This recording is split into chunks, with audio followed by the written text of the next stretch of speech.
Hello all and a very warm welcome to my English class. Today we are going to have our exercise section in the poem My Land. My Land ये जो poem हमने अपने last session में पढ़ी थी, आज हम इसी का exercise part पढ़ने वाले हैं. तो चलिए without delaying, let's read and let's understand the exercises of the poem My Land. तो बच्चों इससे पहले कि हम अपनी exercises देखें, start करें, आइए आपको कुछ छोटी छोटी बातें बताती हूँ जो पोएम में हम अक्सर देखते हैं, जो देखी जाती हैं. जैसे कि है राइमिंग वर्ड्स. पोएम में अक्सर राइमिंग वर्ड्स देखे जाते हैं और उससे रिलेटेड एक्सरसाइजेज आपको आती हैं, करनी होती हैं. जैसे राइमिंग वर्ड्स क्या होते हैं? एक्चुअली लास्ट के जो वर्ड होता है हर लाइन का, उसको देखा जाता है. जो वर्ड्स एक जैसे साउंड करते हैं, एक जैसे होते हैं, सिमिलर होते हैं, उनको बोलते हैं राइमिंग वर्ड्स. अब जैसे अगर हम देखें यहाँ पे लैंड, लैंड, लैंड, तो एक्चुअली ये तो तीनों वर्ड एक ही हैं, तो ये तो राइमिंग तो क्या बोले, तो वर्ड ही एक है. लेकिन अब देखिए सेकंड स्टैंजा में अगर हम देखें तो ब्रेवर, वेवर, हर, तो ये तीनों वर्ड्स जो हैं these are rhyming words. Okay, next is land. फिर अगेन लैंड, ये तीनों बार तीनों लाइन में एक ही चीज आई है, लैंड. अब देखिए अगर हम ये देखें कि यहाँ पे लिखा है फर्स्ट स्टैंजा में लास्ट जो लाइन है उसका लास्ट वर्ड है माइन. इसी तरह से यहाँ पे लास्ट लाइन का लास्ट वर्ड है डिवाइन, तो माइन, डिवाइन, ये हो गया राइमिंग. अब इसी के साथ फिर से माइन आ गया, तो ये फिर राइमिंग. अब देखिए यहाँ पे हर बॉर्डर, तो हर बॉर्डर अगेन राइमिंग. और पाइन, अब हम माइन और इस तरह के वर्ड्स पढ़ रहे हैं तब से, डिवाइन, तो ये पाइन आ गया, एक और राइमिंग वर्ड, वो इन से राइमिंग है. और इसी में फिर से माइन आ गया. तो ये जो राइमिंग वर्ड्स है, आप जब आगे और अब 9-10 की पढ़ाई करेंगे तो आपको ये सारी चीजें भी देखनी होती है पोएम में और हायर स्टडीज में. Now let's see the glossary. Glossary section देखते हैं इसका. फर्स्ट वर्ड है हमारा rare. Rare is an adjective word. इसका मतलब है अनकॉमन, आपको मैंने पहले बताया था. हिंदी में अगर हम बोलेंगे तो दुर्लभ. Native land. Native land is a compound noun. Compound noun है, दो अलग अलग शब्दों से मिलके बना है, इसलिए कंपाउंड नाउन है. अ प्लेस बाय बर्थ, यानी कि जन्म का स्थान, जन्मभूमि. Next word is waver. Waver is a verb, क्रिया का शब्द है वेवर. बी अनडिसाइडेड, हेजिटेट, ठीक है, तो झिझकना, संकोच करना. तो क्या कहा गया इस पोएम में कि इनके जो मदरलैंड है, वहां की जो वुमेन है, तो वुमेन जो है वेवर नहीं है, दे आर नॉट वेवर, वो झिझकती नहीं, संकोच नहीं करती. नेक्स्ट वर्ड है divine. This is an adjective word और इसका मतलब है होली, पवित्र. फिर है guard. Guard is a verb. Protect, guard का मतलब क्या होता है? प्रोटेक्ट करना, रक्षा करना. और फिर है फो. फो इज अ नाउन. एनिमी, फो का मतलब होता है एनिमी, शत्रु. तो फ्रेंड का जैसे अपोजिट एनिमी होता है, तो फ्रेंड के अपोजिट में, एंटोनिम में, अगर आप कभी फो लिखते हो तो ये भी करेक्ट होगा. And the last word is pine. Pine is also a verb और इसका मतलब है फील सैड, उदास, चिंतित. तो ये तो थे हमारे कुछ ग्लॉसरी के वर्ड्स और उसके मीनिंग्स. अब देखिए say whether the following statements are true और फॉल्स. तो हमने अभी पोएम पढ़ी हुई है, हमें पता है पोएम में क्या बातें कही गई हैं, तो इसी से रिलेटेड कुछ लाइंस दी गई है. तो देखिए हम पढ़ते हैं और समझते हैं और फिर बताएंगे कि ये ट्रू है या false. First statement is the poem is about a fresh and fair land, यानी कि पोएम एक ताजे और सुंदर भूमि के बारे में है. तो this is a true statement, तो यहाँ पे आएगा true. Second, the speaker is ready to sacrifice his life for the sake of his motherland, यानी कि जो स्पीकर है, जो वक्ता है, वो अपने जीवन का बलिदान करने को तैयार है अपनी मातृभूमि के लिए. तो ये सेंटेंस भी सही है, true. The poet doesn't talk about the virtue and beauty of his birth place. तो यहाँ पे कह रहे हैं कि जो कवि है वो अपने बर्थ प्लेस के, अपने जन्मभूमि के वर्च्यू यानी गुणों और सुंदरता के बारे में बात नहीं कर रहा है. यहाँ पे कह रहे हैं नहीं कर रहा है, तो this is a false statement. यहाँ पे वो बात करता है इस पोएम में, तो this is false. Then according to the speaker no enemy can cross the border of his native land, यानी कि स्पीकर के हिसाब से कोई भी शत्रु जो है इनके बॉर्डर को, इनकी सीमा को लांग के इनके नेटिव लैंड में नहीं आ सकता. Again this is a true statement. And fifth, the poet is proud of his motherland, यानी कि कवि जो है अपने मातृभूमि के लिए उसको बहुत ही गर्व महसूस होता है, प्राउड महसूस होता है। This is again a true statement. तो देखिए इसमें आप इस तरह से है, first is true, second is true, third is false, fourth true and fifth again true. तो first, second, fourth, fifth true, only third statement is false. अब देखिए नेक्स्ट है think and write. Take the most appropriate option to complete the following statements. यहाँ पे 3 statements दिए हुए हैं और जो सबसे सही होगा उसको टिक करना है। तो यहाँ पे देखिए आपको दिख रहा होगा कि हमने इसको कलर किया हुआ है, ठीक है ना। तो ये बॉक्स जो कलर्ड है वो करेक्ट स्टेटमेंट है। तो पहले इसको पढ़ते हैं, समझते हैं। The title of the poem my land does not indicate, यानी कि जो पोएम का शीर्षक है माई लैंड, ये इंडिकेट नहीं करता, ये नहीं बताता। क्या चीज नहीं बताता? अ फ्रेश एंड फेयर लैंड, तो ये तो बताता है फ्रेश एंड फेयर लैंड के बारे में। अ डल एंड कोल्ड लैंड, यानी कि बहुत ही ठंडा सा और डल सा लैंड, तो ये नहीं कहता। ये अपनी मातृभूमि के लिए कहता है अ डियर एंड रेयर लैंड। तो इसमें बी ऑप्शन इज करेक्ट, ठीक है ना। इसका the title of the poem my land does not indicate a dull and cold land, ये ऑप्शन होगा। सेकेंड है the poet says that his native land is guarded and rewarded by. Poet का कहना है कि उसका जो नेटिव लैंड है, मातृभूमि है जो उसकी, वो गार्ड होती है, रक्षा की जाती है और रिवॉर्ड दिया जाता है bye its beauty and virtue. उसकी सुंदरता और उसके गुणों की वजह से उसको गार्ड किया जाता है और उसको जो है अवार्ड मिलता है। तो इसके जो दूसरे ऑप्शंस हैं जो रॉन्ग है वो कौन से है? द ग्रेस ऑफ गॉड, ये गलत है, और सम अननोन पावर, ये भी गलत है। और थर्ड जो है हमारा, no men than hers are braver. The word her here refers to, यानी कि यहाँ का, इसका कोई भी आदमी और कहीं से ब्रेवर, बाहर के आदमी से ब्रेवर नहीं है। तो कॉमन मैन, तो यहाँ पे हर किसके लिए का यूज किया गया ये पूछ रहे, हर लिखा है ना, कॉमन मैन के लिए, कॉमन वुमेन के लिए, नेटिव पीपल के लिए। तो ये यूज हुआ है नेटिव पीपल, यानी कि यहाँ के जो रहने वाले लोग हैं उनके लिए यूज हुआ है। तो ये आप अपनी बुक में भी टिक मार्क लगा लीजिए। अब देखिए हम आगे आते हैं।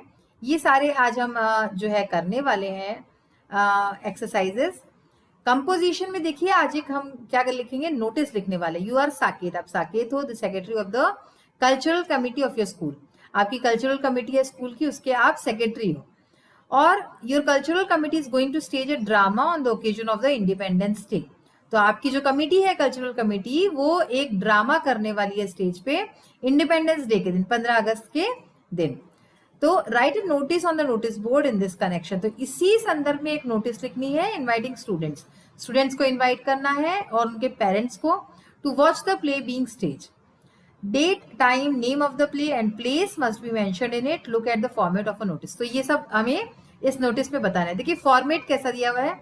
सबसे पहले हम लिखते हैं स्कूल का नाम, नेम ऑफ स्कूल, देन हम लिखते हैं नोटिस, फिर उसके बाद जो है हमारा लेफ्ट हैंड साइड पे डेट आती है, उसके बाद सब्जेक्ट हेडिंग, ठीक है। तो जो भी आपकी, आप जिस विषय में आप नोटिस लिख रहे हैं वो लिखते हैं। उसके बाद बॉडी आती है, व्हाट, व्हेन, वेयर, बाय वूम, और फिर सिग्नेचर विद डेजिग्नेशन, ये आता है। तो ये अभी हम देखेंगे अपने जो है आगे आने वाले सेगमेंट में। देखिए एक्टिविटी है बहुत मजेदार सी, colour the boxes that have rhyming words. Now we have done the rhyming words, अभी हमने आपको समझाया था राइमिंग वर्ड्स क्या होता है। तो यहाँ क्या करना है, हमें कलर करना है बॉक्सेस को जहाँ पे राइमिंग वर्ड्स होंगे। तो देखिए मैंने पहले ही कलर्स किए हुए हैं, देख सकते हैं आप, braver, waver, these are rhyming words. अब देखिए इसको क्या बोलते हैं, पुट, कट, राइमिंग नहीं है। कम, डम, ये राइमिंग हो गया। Men, hen, again rhyming. No और टू, तो राइमिंग नहीं है, no to. Fair, are, again it is not rhyming. Log, fog, जो एक जैसा साउंड हो रहा है, log, fog. Do, so, okay. फिर है अगर सो और नो होता तो ये राइमिंग होता है ना, डू और टू राइमिंग था, बट डू और so are not rhyming words. Then fresh, fair, not rhyming. Are, tour, not rhyming. Fail, fail, fail, fail बोलते हैं इसको। और नेम, फेम, तो नेम, फेम एक जैसे वर्ड्स हैं। देन रूट एंड रूस्ट, तो ये राइमिंग नहीं होते हैं। Mine, nine, rhyming. Land, band, rhyming. मैं जैसे बोल रही हूं आप ध्यान दीजिए कि कैसे एक जैसे बोले जा रहे हैं। टेन, टिन, तो टेन, टिन बिल्कुल राइमिंग नहीं है। Then ever, never are rhyming words. Did, sit नहीं है क्योंकि ड आ रहा है और इसके एंड में ट आ रहा है। Bat, bar, not rhyming. Kind, mind, rhyming. Hard, reward, rhyming, well, wall, इसको बोलते हैं वेल और इसको बोलते हैं wall, shank, shape, mine, nine. तो mine and fine again are rhyming words. तो इस तरह से आप भी अपनी बुक में जो है ये कलर कर सकते हैं अलग अलग कलर से। तो आइए अब इसके जो कुछ बची हुई एक्सरसाइज है उसको देखते हैं। So let's continue with the exercise of word study. Right opposites of these words from the poem. तो पोएम में इन वर्ड्स के कुछ अपोजिट वर्ड्स आए हैं, जो यहाँ पे लिखे हैं वर्ड्स, इनके अपोजिट वर्ड्स पोएम में आए हैं। तो आइए उसकी देखते हैं कि कौन से अपोजिट्स हैं, यानी कि विरोधाभासी, विपरीत शब्द जिसको हिंदी में बोलते हैं। Common, rare. कॉमन यानी जो साधारण होता है, हर जगह मिलता है, और रेयर यानी कि जो बहुत ही दुर्लभ होता है। Stale, fresh. स्टेल मीन्स बासी, फ्रेश मीन्स ताजा। Foreign, native. फॉरेन आप समझते हो कि फॉरेन कंट्री जो दूसरा देश होता है, और नेटिव जो अपना होता है, हमारी जो अपनी खुद की मातृभूमि है। Attack, save. अटैक यानी किसी के ऊपर आक्रमण करना, सेव यानी रक्षा करना, बचाना। Punish, reward. पनिश सजा, रिवॉर्ड यानी इनाम। फ्रेंड, फो। फ्रेंड मित्र, और फो यानी शत्रु। इसी तरह से ईवल, डिवाइन। तो ईवल यानी कि क्या होता है, जो बुरा होता है, खराब होता है ना। एंड डिवाइन यानी जो अच्छा, भगवान से जुड़ी हुई जो चीज होती है उसको हम डिवाइन बोलते हैं। इंटेलिजेंट, डल। इंटेलिजेंट यानी बुद्धिमान, डल यानी जो बुद्धिमान नहीं होता। Timid and brave. तो टिमिड यानी कि जो डरपोक टाइप का होता है, एंड ब्रेव साहसी। अब देखिए, let's stop talk about what you like, don't like in your country. तो हमें क्या करना है, बात करनी है कि क्या हमें अपने देश की चीजें अच्छी लगती हैं, क्या नहीं अच्छी लगती, इस तरह से। तो देखिए यहाँ पे एक इमेजिनरी हमने कन्वर्सेशन बनाया है अमित, नैना और मोना के बीच में। Amit is saying I like my country to be at the top. मुझे पसंद है कि मेरी कंट्री जो है हमेशा टॉप पे रहे। Naina, I don't like my country's defeat in the game of cricket. तो नैना कहती है कि मुझे मेरी कंट्री की हार, देश की हार क्रिकेट के गेम में बिल्कुल भी पसंद नहीं है। और मोना कहती है I like my country to be very rich and its people prosperous, कि मुझे मेरा देश जो है ऐसा लगता है कि पूरा संपन्न हो और इसके लोग खुशहाली से जिए, ये मुझे पसंद है। अब देखिए इसी तरह से राहुल कहता है I don't like my country to be let down by any of the country. Rahul कहता है कि मुझे नहीं पसंद कि मेरे देश को कोई और देश जो है लेट डाउन करे, उसको हराए किसी भी चीज में, या उसे बुरा नीचा दिखाए। नाउ कंपोजिशन, जैसे कि हमने नोटिस के बारे में डिस्कस किया था, तो आइए सीधे हम नोटिस देखते हैं। तो first of all we will write the name of the school, government high school Sonpur.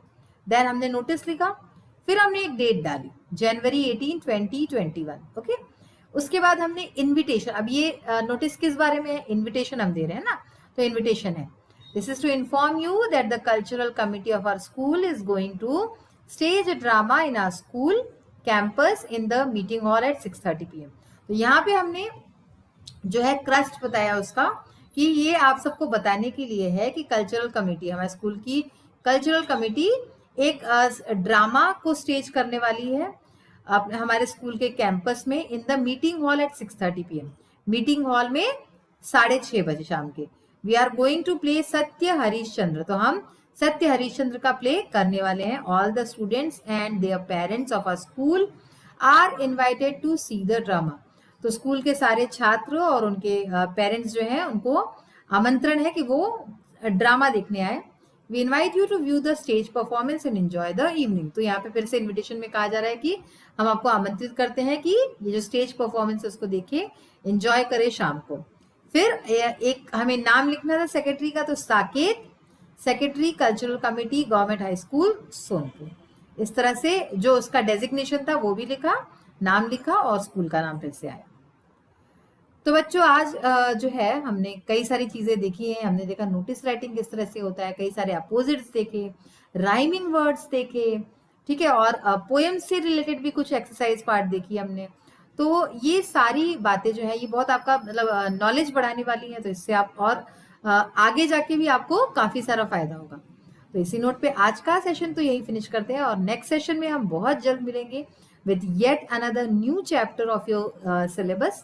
Till then, take care of yourself, take care of your parents and your neighbors also. So, bye and have a nice day.